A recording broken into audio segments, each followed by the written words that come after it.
Hello guys! Hello Aries! Welcome dito sa aking channel, Kapalaran 888. Welcome Aries. Alamin natin kung ano ang message. Gamitin mo yung intuition sa panunood guys, para sa mga Aries. Okay, Aries, first card mo dito, the Lady, 29, 11, manifestation. Lalaki ka ba? Kasi kung lalaki kang Aries, posibleng meron kang minamanifest ng babae or relationship. Or kung babae ka naman, posibleng meron kang minamanifest na love life or relationship. And this week, isa sa manifestation nyo, lalo na sa relationship, ang posibleng mangyari. Okay. Next card tayo.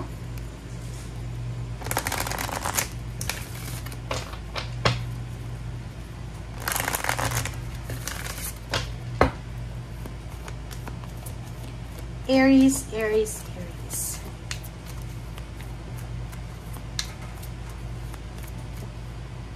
Okay.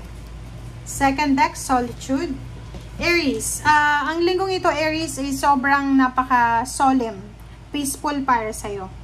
So, dito sa barahang to, siguro several months, several years ka na may mga encounter kang sobrang gulo, parang ganon. But this week, mararamdaman mo na sobrang tahimik ng buhay mo.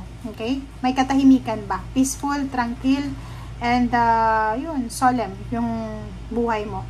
And sinasabi ng baraha sa'yo dito na gamitin mo tong tahimik na buhay mo para makapag-pray, makapag-reflect, makapag-isip ng future mo, makapag-meditate, parang ganun, makapagpahinga, rest and rejuvenate. Okay?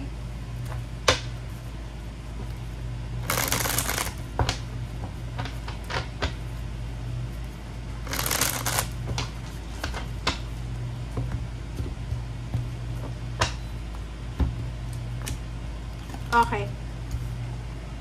First two cards natin is 5 of Pentacles and 6 of Wands. Sinasabi ng baraha sa'yo na siguro marami kang pinagdaanan na financial problems sa nakaraan. Sobrang scarcity to guys eh. Parang financially side na side.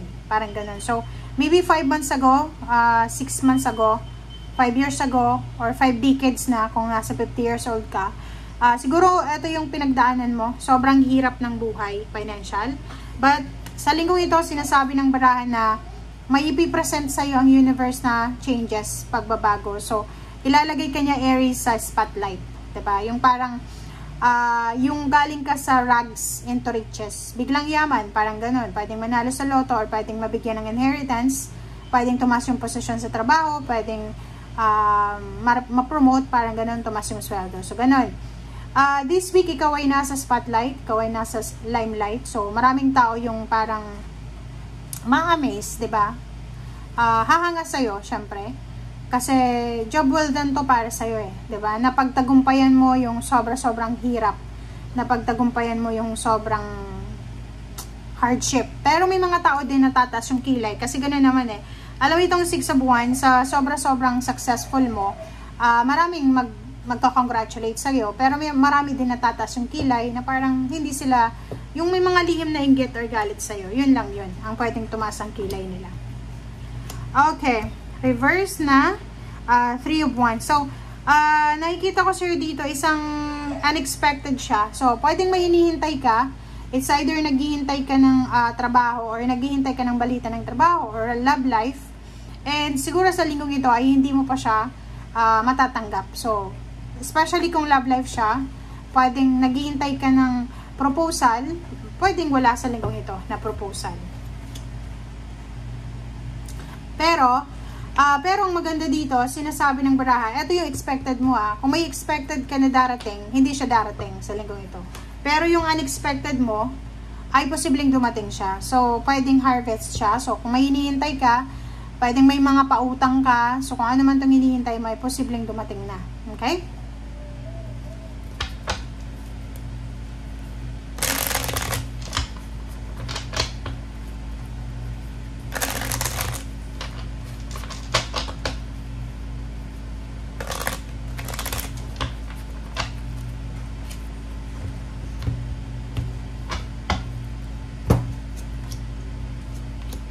Okay, wow. So, dito naman sa fourth deck mo, Leo, sorry, Aries pala. Okay, so same with the Leo, pareho din kayo eh. So, dito sinasabi sa Aries na may mga magsisimula sa buhay mo. So, unang-una, yung magsisimula sa'yo dito, relationship. So, pwedeng may relationship na magbo-blossom sa linggong ito. And nakikita ko sa relationship na to na kung ano man ang relationship na magbo-blossom na to ay sobra-sobra siyang napaka-solid ng foundation na to. So, like for example, may nagsisimula pa lang na magligawan. Etong nagliligawan na to ay pwedeng mauwi to sa kasal, engagement, parang ganun, or living together.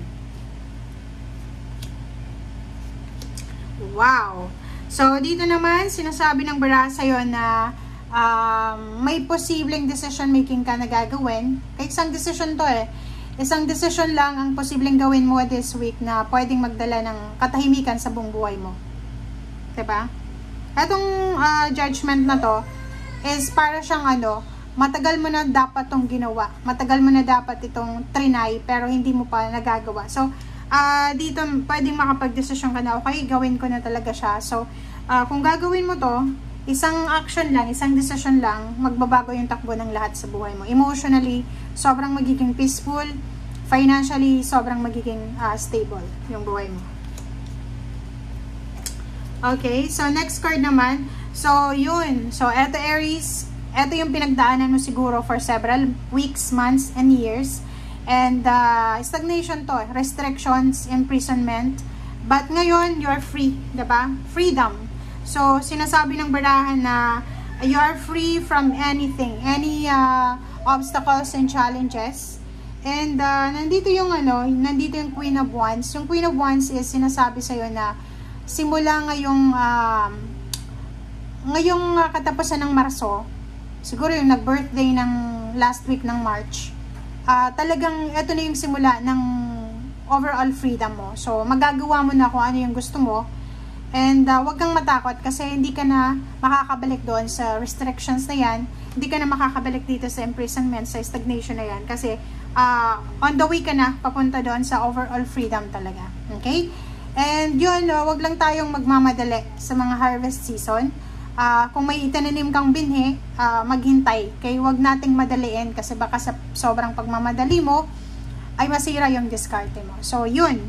And sa relationship naman, if may mga asawa na kayo, kung sino man ito na gustong pumasok sa buhay mo, make sure na ipaliwanag mo sa kanila na you are in a committed relationship.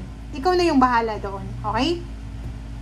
And yung iba naman sa inyo dito na, halimbawa, gusto mong magbakasyon sa linggong ito or nakabakasyon ka, gamitin mo yung bakasyon mo para makapagpahinga, makapag-refresh, makapag-recharge. Okay? Thank you guys for watching and see you again. Bye!